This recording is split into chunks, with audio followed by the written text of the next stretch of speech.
केन्द्रमंत्री अर्जुन मुंडाଙ୍କ बरी ग्रस्तକୁ ଯୁବ କଂଗ୍ରେସର ବିରୋଧ କଳା ପତାକା ଦେଖାଇବାକୁ ଉଦ୍ୟମ। ଗତକାଲି 26 ତାରିଖ ରବିବାର ଦିନ ପୂର୍ବାହ୍ନରେ କେନ୍ଦ୍ର ହରିଜନ ଆଦିବାସୀ କଲ୍ୟାଣ ମନ୍ତ୍ରୀ ଅର୍ଜୁନ ମୁଣ୍ଡା ବରୀର ବିଭିନ୍ନ ଅଞ୍ଚଳକୁ ଏକ ତୋଫାନୀ ଗ୍ରସ୍ତରେ ଆସିଥିଲେ।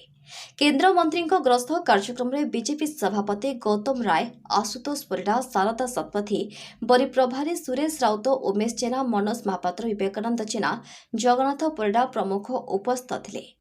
मानवर केन्द्रमंत्री श्री मुंडाଙ୍କ बरी ग्रस्त जोगु बरी बीजेपी महलरे उत्साहर उद्दीपना परिलक्षित होइछि। अपरपक्षे बरुहा बरीर नुआका गांधी छकठारे एवं बरी माउंट काईपड़ा रास्तार जाजपुर बरी कांग्रेस तरफ केन्द्रमंत्री ग्रस्त को विरोध करने को प्रयास करा।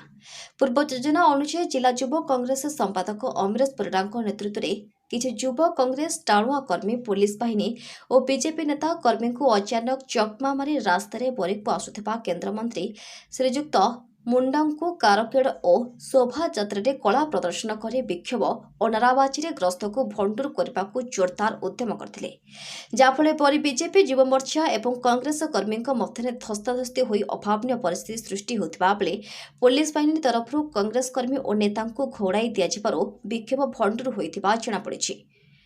जाजपुर जिलार मातृप्रसाद महांती रिपोर्ट।